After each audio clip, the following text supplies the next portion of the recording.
وَلَقَدْ يَسَّرْنَا الْقُرْآنَ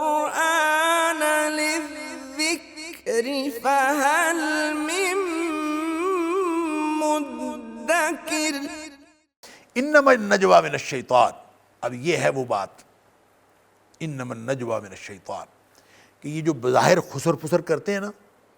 اصل میں پیچھے شیطان ہے ان کے۔ تو یہ نجوہ جو ہوتا ہے، جو میں نے عرض کیا کہ بغیر کسی قرینے کے ہو تو نجوہ نیگیٹو معنوں میں ہوتا ہے۔ تو جو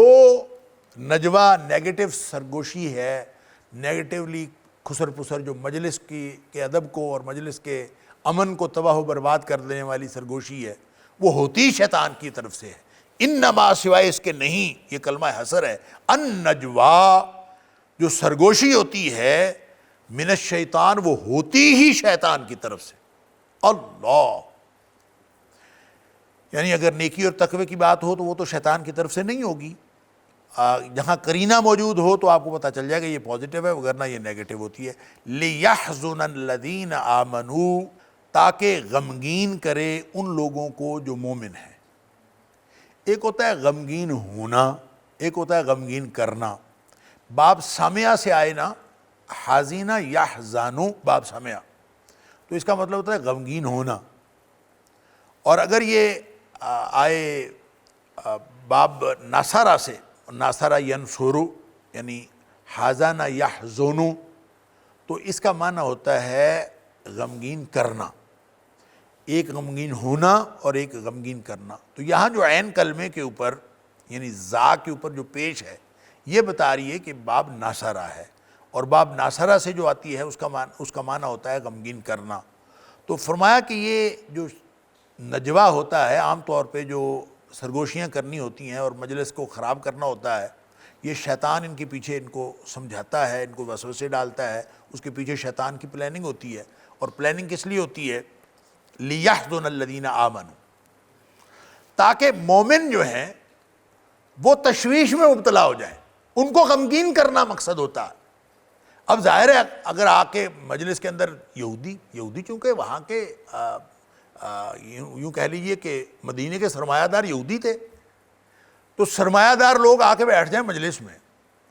اور ان کے ساتھ ان کے جو چیلے چانٹے ہیں وہ بھی آ کے بیٹھ جائیں اور آپس میں خسر پسر شروع کر دیں، تو اللہ والوں کو تو تشویش ہوتی ہے کہ یہ کیا ہو رہا ہے مجلس میں، وہ کیا کر رہے ہیں آ کے۔ تو وہ اصل میں تشویش میں مبتلا کرنے کے لیے اہل ایمان کو، اور اہل ایمان کو غمگین کرنے کے لیے اور ان کو دکھ دینے کے لیے وہ کرتے تھے، اور آپس میں ہنستے بھی تھے اور آپس میں خسر پسر بھی کرتے تھے۔ یہ گویا اس کو شریعت نے اس قدر یعنی آپ دیکھیں کتنی آیات آ گئیں کہ یہ ساری منافقین کی سرگرمیوں کے بارے میں بھی آ گئیں، ان کا کردار بھی آ گیا، اور خاص طور پہ مجلس کے اندر جو مسلمانوں کے ساتھ وہ یہ حرکت کرتے تھے، اس کی مذمت اللہ کریم نے اور اتنی وعید اس کے اوپر فرما دی کہ ایسی حرکت ہرگز نہیں کرنی جو مسلمانوں کو کسی غم اور پریشانی میں مبتلا کرے۔ اور اس بات کا بڑا خیال رکھا ہے نبی کریم صلی اللہ علیہ وسلم نے۔ دیکھیں دوسروں کا خیال کرنا، یہ ہم نے نا دین کے بارے میں یہ سمجھا ہوا ہے کہ لوگ جو مرضی کہتے رہیں، میں نے تو یہ کرنا ہے۔ ہم دین کا مزاج ہم نے یہ بنایا ہوا ہے، لوگ جو مرضی کہتے رہیں میں نے تو یہ کرنا ہے۔ دیکھیں فرائض ادا کرتے ہوئے لوگ جو مرضی کہتے رہیں تب تو یہ فکرہ درست ہے۔ فرائض ادا کرتے ہوئے کوئی اگر شخص آپ کو روک رہا ہو، یا کہ کوئی غمگین ہو رہا ہو، کوئی غم میں مبتلا ہو رہا ہے، کسی کو کوئی مسئلہ ہو رہا ہے، تو آپ نے تو فرض ادا کرنا ہے، یہ تو کوئی حرج نہیں۔ لیکن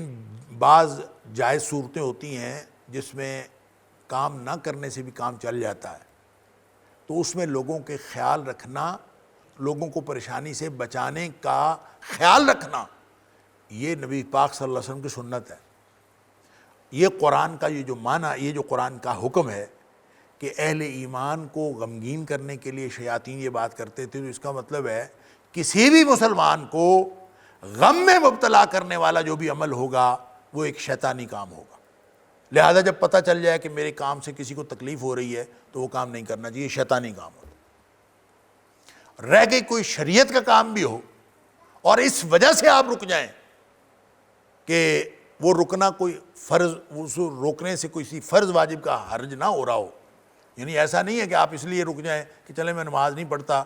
لوگ پریشان نہ ہوں، میں نماز نہیں پڑھتا، بھائی نماز تو پڑھنی ہے، وہ اللہ کے لیے پڑھنی ہے، لوگ اگر اس بات سے پریشان ہو جائیں۔ لیکن البتہ جائز صورتوں میں لوگوں کا خیال رکھنا یہ سنت ہے نبی پاک صلی اللہ علیہ وسلم کی۔ قرآن کا حکم بھی یہ سمجھ آ گیا، اہل ایمان کو نقصان پہنچانے والی سرگوشیاں جو ہیں شیطان کی طرف سے ہوتی ہیں، ایسے سارے اعمال و شیطان کی طرف سے ہوتے ہیں جس سے لوگوں کو نقصان پہنچے، لوگوں کو غم میں مبتلا ہونے کا، تشویش میں مبتلا ہونے کا امکان ہو۔ دیکھیں نبی کریم صلی اللہ علیہ وسلم نے اس کی جو مثال میں دینے لگا تھا کہ نبی کریم صلی اللہ علیہ وسلم نے حضرت عائشہ صدیقہ رضی اللہ تعالیٰ عنہا سے کہا کہ عائشہ کہ مجھے اگر تیری برادری کا خیال نہ ہوتا تو میں حتیم کو کعبے میں شامل کر دیتا۔ وہ جو حتیم، یہ گول سی جو دیوار ہے کعبہ کے ساتھ، اصل میں یہ کعبے کا حصہ ہے، اور دور جاہلیت میں چونکہ جب نبی کریم صلی اللہ علیہ وسلم کی بعثت سے قبل اس کی تعمیر کی گئی تھی اور ان کے پاس جو حلال کا سرمایہ کم ہو گیا تھا، لہذا انہوں نے کعبے کو چھوٹا کر لیا اور باقی جگہ ویسے نشان زدہ کر دی کہ ہے یہ کعبے کا حصہ۔ اب نبی پاک صلی اللہ علیہ وسلم کی خواہش کیا ہے؟ ہے تو وہ کعبے میں شامل، لہٰذا اس کے اندر نماز پڑھنا، حتیم کے اندر نماز پڑھنا ایسے ہی ہے جیسے کسی نے کعبے کے اندر نماز پڑھی۔ اچھا، اسی طرح کوئی جس نے طواف کرنا ہے وہ طواف کرتے ہوئے حتیم کے اندر سے نہیں گزر سکتا، اس کا طواف پورا نہیں ہوگا، وہ طواف کرتے ہوئے حتیم کے اوپر سے جائے گا جہاں دیوار گول سی بنی ہوئی۔ تو نبی کریم صلی اللہ علیہ وسلم تھا بھی وہ کعبے کا حصہ اور آج بھی کعبے کا حصہ، اور نبی کریم صلی اللہ علیہ وسلم کی خواہش بھی یہ تھی کہ اس کو میں پورا کر دوں، لیکن صرف اس لیے کہ لوگ کہیں کہ کعبہ بڑا ہو گیا، لوگوں کو پریشانی ہوگی، کعبہ پہلے چھوٹا تھا بڑا ہو گیا، تو نئے نئے لوگ مسلمان ہوئے ہیں، کسی کے دل میں پریشانی ہوگی، اس پریشانی کو مد نظر رکھتے ہوئے نبی کریم صلی اللہ علیہ وسلم نے خواہش کے باوجود کعبے کو پورا نہیں کیا۔ تو اس کا مطلب ہے کہ دین کے کاموں میں بھی لوگوں کی پریشانی کا خیال رکھ لینا یہ عین سنت نبوی ہے، یہ نبی پاک صلی اللہ علیہ وسلم کی سنت ہے کہ لوگوں کا خیال رکھ لینا چاہیے، کر لینا چاہیے اگر دو جائز صورتیں آپ کے پاس موجود ہیں۔ اور ویسے بھی حضرت عائشہ صدیقہ رضی اللہ تعالیٰ نے فرماتی ہیں کہ نبی کریم صلی اللہ علیہ وسلم کوئی بھی جو دو جائز کام ہوتے تھے ان میں سے ہمیشہ آسانی والا معاملہ اپنے اختیار فرماتے تھے، مشکل والا معاملہ اختیار نہیں فرماتے۔ لہٰذا یہ ایک ایسا شاندار جو دین کا اعتدال ہے کہ اس میں کوئی وہ آپ کہیں جو لوگ غم میں مبتلا ہوتے ہیں تو ہوتے رہیں، نہ، یہ درست نہیں ہے۔ لوگ ایسے کہتے ہیں تو کہتے رہیں، نہیں، یہ ان باتوں میں ضرور ٹھیک ہے جس میں اللہ کی ناراضگی کا خطرہ ہو، تو پھر تو لوگ جو مرضی کہتے ہیں پھر ٹھیک ہے، وگرنہ وہ باتیں جس میں دو جائز صورتیں ہوں تو دوسری صورت اختیار کر لینے میں کوئی حرج نہیں ہے، بلکہ زیادہ بہتر ہے کہ وہ صورت اختیار کر رہے ہیں جس میں لوگوں کو پریشانی نہ ہو۔ آپ کسی ایسی مجلس میں ہیں کہ جس مجلس میں آپ کوئی سنت عمل ہے، مثال کے طور پر آپ وہ سنت فرض نہیں ہے، آپ سنت عمل کریں گے تو ماحول ایسا ہے کہ لوگ پریشان ہو جائیں گے، مثال کے طور پر کوئی ایسی صورت بنتی ہے، تو آپ اس سنت کو وقتی طور پر مؤخر کر دیں تو کوئی حرج نہیں ہے، تاکہ لوگوں کو پریشانی سے بچایا جا سکے۔ تو لوگوں کو پریشانی سے بچانا جب فرض واجب کی بات نہ ہو تو اس میں کوئی حرج نہیں ہے، بلکہ یہ عین قرآن کا اور شریعت کا جو مقصد ہے اور اس کے جو مقاصد شریعت ہے اس میں سے ہے۔ تو انما النجوى من الشیطان، یہ شیطان کی طرف سے ہے یہ سرگوشیاں، اور مقصد اس کا یہ ہوتا ہے لیحزن الذین آمنوا، تاکہ اہل ایمان کو تشویش میں مبتلا کریں، اہل ایمان کو غمگین کریں، ان کو غم میں مبتلا کریں، یہ پریشانی کریٹ کرنا ان کا مقصد ہوتا، اور ہوتا ہے شیطان کی طرف سے۔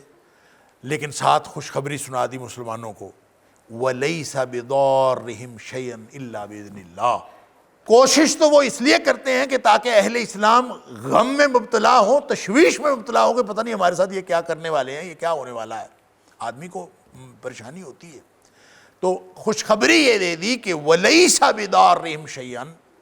وہ ذرا بھی نقصان نہیں کر سکتے الا بِإِذْنِ اللَّهِ، سوائے اللہ کی اجازت سے۔ اللہ کے حکم کے بغیر تمہارا نقصان کر نہیں سکتے، یہ جتنی مرضی سرگوشیاں کرتے رہیں، جو مرضی پلاننگ کرتے رہیں، اس پلاننگ سے آپ کو کوئی نقصان نہیں ہوگا۔ اہل ایمان کو گویا تسلی دے دی کہ یہ منافقین اور یہود کا جو گٹھ جوڑ ہے جن کی جو آپس کی سرگوشیاں ہیں، ان کے جو آپس کی پلاننگز ہیں، یہ مسلمانوں کو کوئی نقصان نہیں پہنچا سکتی۔ یہ انفرادی سطح پر کسی کافر اور کسی یہود کی اور کسی منافق کی بات ہو، یا نبی اکرم صلی اللہ علیہ وسلم کے مجلس کی بات ہو، یا عمومی طور پر یہود اور منافقین کا گٹھ جوڑ ہو، یا پھر آج کے دور میں اور جدید ترین دور میں یہود کا اور منافقین کا گٹھ جوڑ ہو، تو مسلمانوں کو یہ تسلی قیامت تک کے لیے سٹینڈ کرتی ہے کہ وَلَيْسَ بِضَارِّهِمْ شَيْئًا إِلَّا بِإِذْنِ اللَّهِ۔ عقیدے کی بات ہے اور تسلی اور ایک پورے اطمینان کی بات ہے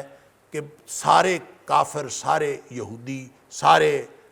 منافقین مل جائیں، لیکن یہ مسلمانوں کا کوئی نقصان نہیں کر سکتے جب تک اللہ نہ چاہے۔ تو اللہ کے حکم کے بغیر نقصان نہیں ہوتا۔ اس کا مطلب یہ ہے کہ لوگوں کو ان سے مرعوب ہونے کی ضرورت نہیں ہے۔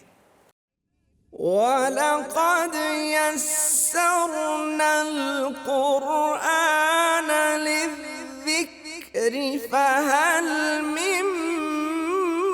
مُّدَّكِرٍ وَلَقَدْ يَسَّرْنَا الْقُرْآنَ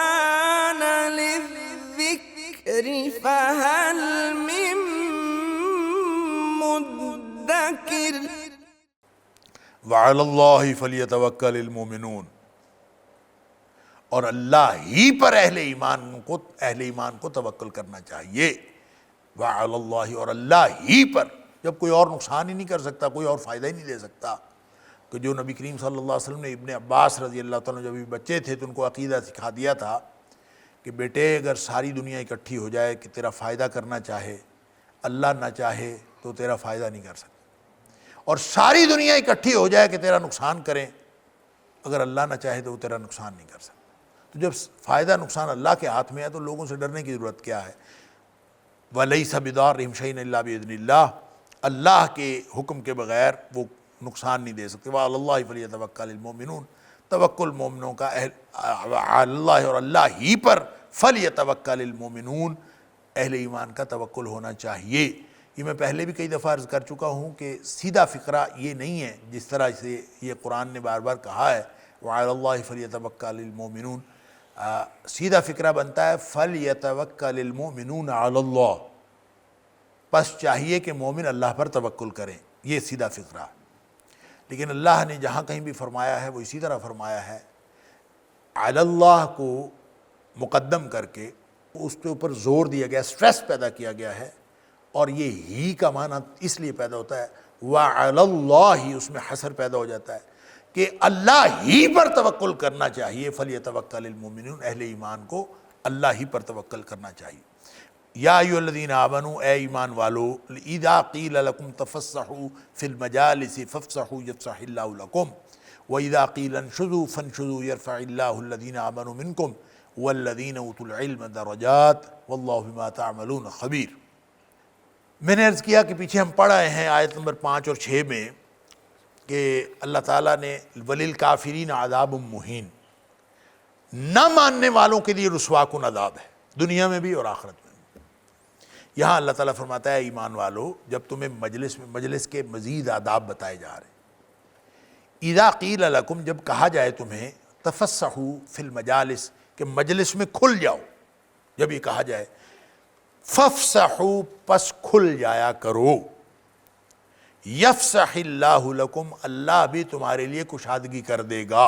وَإِذَا قِيلَ انشُزُوا، اور جب یہ کہا جائے کہ اٹھ ہی جاؤ، محفل سے اٹھ جاؤ، فانشزوا، تو پھر اٹھ جایا کرو، یرفع اللہ الذین آمنوا منکم، اللہ ایمان والے جو تم میں سے ہیں ان کو اللہ تعالیٰ بلند کرے گا، والذین اوتوا العلم، اور جو علم والے ہیں ان کو بھی بلند کرے گا، درجات میں، اللہ تعالیٰ ان کو درجات میں بلند کر دے گا، واللہ بما تعملون خبیر، اور اللہ تعالیٰ جو تم اعمال کر رہے ہو اس کو جاننے والا، اس کی خبر رکھنے والا ہے۔ اچھا جی، یہ مجلس کا، چونکہ نبی کریم صلی اللہ علیہ وسلم جب مجلس میں بیٹھتے تھے تو کسی بھی مجلس میں یہ صورتحال پیدا ہو سکتی ہے کہ ہر شخص کا دل یہ چاہتا تھا کہ وہ نبی کریم صلی اللہ علیہ وسلم جو میر مجلس ہوتے تھے کہ ان کے قریب بیٹھے،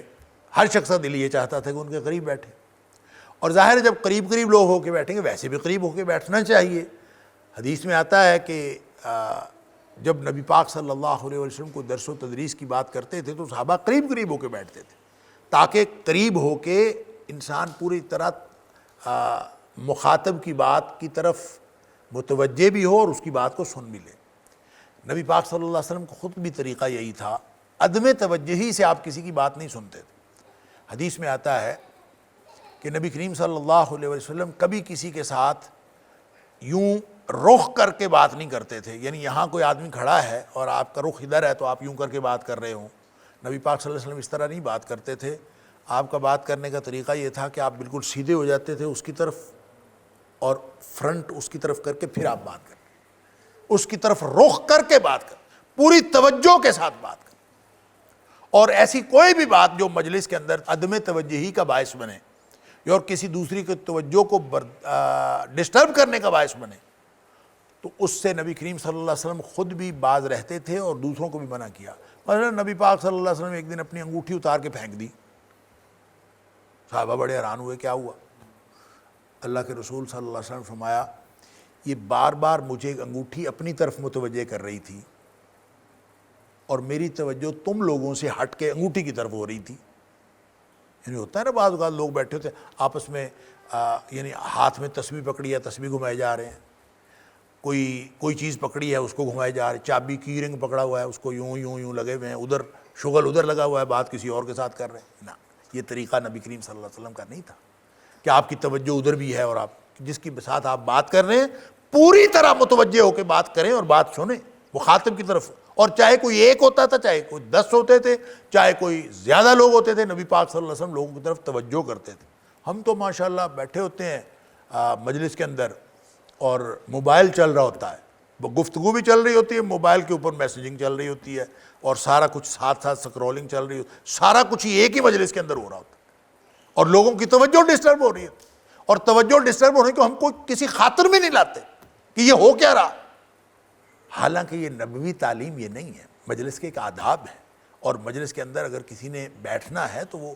اس توجہ کو ڈسٹرب نہ ہونے دے، قریب قریب ہو کے بیٹھے۔ اب جب قریب قریب ہو کے بیٹھیں گے تو 10 لوگ ہیں، قریب قریب ہو کے بیٹھ گئے، تھوڑی سی جگہ ہے تو 10 اور آ گئے، اور جب 10 اور لوگ آ گئے ہیں تو اب ان کے لیے مجلس کھلی کرنی پڑے گی نا۔ اب اگر ایک دائرے میں لوگ بیٹھے ہوئے ہیں تو دائرے میں اگر 1-2 لوگوں نے بھی اور گھسنا ہو، مثلا ایک جگہ میرے مجلس بیٹھے ہیں، سامنے دائرہ ہے اور دائرے میں لوگ بیٹھے ہوئے ہیں یا کسی بھی طرح سے، تو اب اور لوگ آ گئے ہیں تو تھوڑی سا دائرہ کھلا کرنا پڑے گا۔ تو فرمایا کہ جب کہا جائے نا بھی کھلے ہو جاؤ تو دل تنگ نہ کیا کرو، کھلے ہو جایا کرو۔ اللہ اکبر، کھلے ہو جاؤ گے تو ایک تو مجلس ٹھیک ہو جائے گی، لوگوں کو جو تنگی اور پریشانی کا سامنا کرنا پڑ سکتا ہے وہ ختم ہو جائے گا، لوگوں کے لیے آسانیاں پیدا کرو، ان کو بھی بیٹھنے دو، ان کو بھی گنجائش پیدا کرو۔ ایک تو اس کا فائدہ یہ ہوگا مجلس ٹھیک ہو جائے گی، دوسرا اس کا فائدہ یہ ہوگا کہ یفسح اللہ لکم، اللہ تمہارے لیے کشادگی پیدا کر دے۔ سبحان اللہ۔ اب اللہ تعالیٰ کس چیز میں کشادگی پیدا کرے گا؟ ویسے تو اللہ تعالیٰ کشادگی پیدا کر دے، رزق کشادہ کر دے، اللہ تعالیٰ دنیا کشادہ کر دے، اللہ تعالیٰ آخرت کشادہ کر دے، اللہ تعالیٰ قبر کشادہ کر دے۔ کشادگی تو کشادگی ہے، تنگی تنگی ہے، کشادگی کشادگی ہے۔ تو دل کی تنگی سے اللہ تعالیٰ جو ہے وہ محفوظ فرما لے، دل کی کشادگی ہو جائے، عمل کی کشادگی ہو جائے، کردار کی کشادگی ہو جائے، ہر چیز کی کشادگی۔ تو گویا اس کے اندر ایک پوری جامعیت ہے اس لفظ کے اندر کہ جب اللہ کشادگی پیدا کر دے گا تو ایک تو یہ ہے کہ کشادگی کی جتنی صورتیں ہو سکتی ہیں وہ ساری آپ کو مل جائیں۔ دوسرا یہ ہے کہ مجلس کے اعتبار سے جس حوالے سے جس کانٹیکسٹ میں بات ہو رہی ہے اللہ تعالیٰ اس کے اندر بھی کشادگی پیدا کر دے گا، یعنی تم یہ نہ کہو کہ جگہ تو ہے نہیں، بندہ اوپر سے آ گیا تو بندے کہتے ہیں یار پہلے پھنسے پے ہیں تو اور آ گیا، تنگی نہ کرو، تم ان سے اس کے لیے جگہ پیدا کرو، اللہ تمہارے لیے جگہ پیدا کر دے گا۔ اللہ، اس پر علماء کرام نے، مفسرین نے لکھا ہے، خاص طور پہ علامہ ابن کثیر اور علامہ شوکانی وغیرہ نے بہت خوبصورت بات لکھی ہے، اور اس پر مفسرین نے پھر بہت ساری احادیث بھی بطور مثال پیش کی ہیں کہ جو عمل ہوتا ہے نا، عمل اس کی جزا اس کے مطابق اللہ بیان فرماتا ہے۔ یعنی عمل کیا ہے؟ فافسحوا، کشادگی پیدا کرو، کھلو، تو جزا کیا ہے؟ یفسح اللہ لکم، اللہ تمہارے لیے کشادگی پیدا کرے گا۔ تو یہ اس کی مثالوں میں انہوں نے بہت ساری احادیث بھی مفسرین نقل کی ہیں۔ مثال کے طور پر اللہ کے رسول صلی اللہ علیہ وسلم نے فرمایا من بنا للہ مسجدن، جو کوئی شخص اللہ کے لیے مسجد بناتا ہے، ایک مسجد بناتا ہے، مسجد کیا ہے؟ اللہ کا گھر ہے، تو جو اللہ کا گھر بناتا ہے اللہ اس کے لیے گھر بناتا ہے۔ بن اللہ لہ بیتا فی الجنہ، اللہ تعالیٰ اس کا جنت میں گھر بنا دے گا۔ گویا جس طرح کا عمل ہے اس طرح کی اس کی جزا ہے، اس کے ساتھ ملتی جلتی جزا اللہ تعالیٰ اس طرح۔ نبی پاک صلی اللہ علیہ وسلم کی کافی ساری احادیث ہیں جس کے اندر یہ مثالیں ملتی ہیں کہ جس طرح کا عمل ہوتا ہے اس طرح کی جزا ہوتی ہے۔ اور جیسے نبی کریم صلی اللہ علیہ وسلم نے فرمایا من نفس عن مسلما کربۃ، کسی شخص نے اگر کسی مسلمان کی کوئی ایک تنگی دور کی، ایک مصیبت دور کی، کسی نے کسی مسلمان کی کوئی تنگی، کوئی مصیبت، کوئی اس کے اوپر کوئی پریشانی تھی، وہ کسی شخص نے دور کر دی، تو فرمایا نفس اللہ عنہ قربۃ من قرب یوم القیامہ، اللہ تعالیٰ قیامت کے دن کی مصیبتوں میں سے اس کی کوئی مصیبت دور کر دے گا۔ جو دنیا میں کسی کی مصیبت دور کرتا ہے اللہ تعالیٰ قیامت کی مصیبتیں، اب دنیا کی مصیبتیں چھوٹی ہیں، قیامت کی مصیبتیں بڑی ہیں،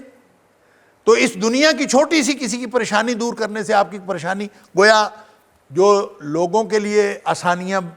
پیدا کرتا ہے اللہ تعالیٰ اس کے لیے آسانیاں پیدا کرتا ہے۔ جزا عمل کے مشابہ ہوتی ہے۔ تو اسی طرح فرمایا کہ جو کسی مسلمان کے لیے پردہ پوشی کرتا، من ساتر مسلم، جو مسلمان کے کسی عیب کے اوپر پردہ ڈالتا ہے تو قیامت والے دن اللہ تعالیٰ اس کے عیبوں کے اوپر پردہ ڈال دے گا۔ سبحان اللہ۔ وَلَقَدْ يَسَّرْنَا الْقُرْآنَ لِلذِّكْرِ فَهَلْ مِن مُدَّكِرٍ وَلَقَدْ يَسَّرْنَا الْقُرْآنَ لِلذِّكْرِ فَهَلْ مِن مُدَّكِرٍ۔ اسی طرح سے نبی کریم صلی اللہ علیہ وسلم نے یہ بھی فرمایا کہ جو اپنے کسی بھائی کے لیے آسانی پیدا کرتا ہے، اللہ اکبر، یعنی من یسر معسر، کوئی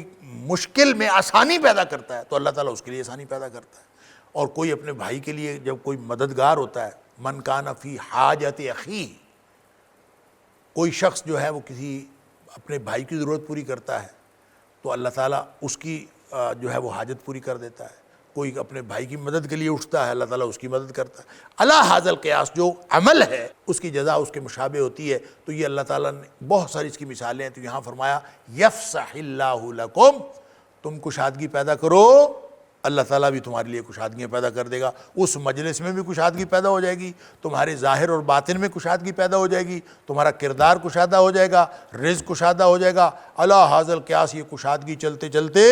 اللہ تعالیٰ کھلی جنتوں میں، اور اتنی کشادگی جو ہے خوش بختی کی علامت ہوتی ہے۔ کشادگی، نبی کریم صلی اللہ علیہ وسلم نے فرمایا کہ 4 چیزیں جو ہیں وہ من السعادہ، اربع من السعادہ،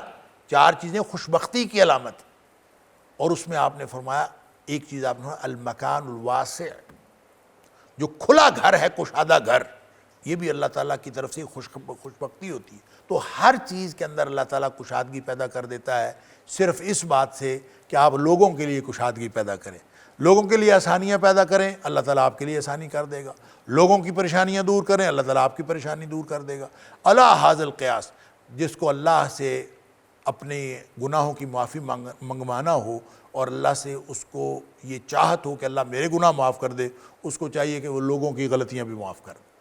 جس کو یہ ضرورت ہو کہ اللہ تعالیٰ مجھے عزتیں عطا کرے، وہ لوگوں کو عزتیں دینا شروع کر دے۔ جس کو یہ ضرورت ہو کہ اللہ تعالیٰ میرے لیے آسانیاں پیدا کرے، وہ لوگوں کے لیے آسانیاں پیدا کرے۔ علی ھذا القیاس، یہ ایک ایسا خوبصورت عنوان ہے اور ایسا خوبصورت موضوع ہے کہ فافسحوا یفسح اللہ لکم، تم کشادگی پیدا کرو، اللہ تعالیٰ تمہارے لیے کشادگی پیدا کرے گا۔ سبحان اللہ، یعنی یہ اتنی بڑی خوشخبری ہے اللہ کی طرف سے۔ وَإِذَا قِيلَ انشُزُوا فانشُزُوا، اور اگر کبھی مجلس سے یہی کہہ دیا جائے کہ اٹھ جاؤ، کوئی بیٹھا ہے، دیکھیں منافقین بیٹھے ہوتے تھے نا، آ کے پہلے ہی اس کے اوپر بیٹھ جاتے تھے جگہ قبضہ کر کے، پہلے ہی۔ آج بھی لوگ کرتے ہیں، مساجد کے اندر جو ہے وہ یہ عجیب مسئلہ ہے، جو نمازی ہیں ان کے مسائل اور ہیں، جو نمازی نہیں ہیں ان کے مسائل اور ہیں۔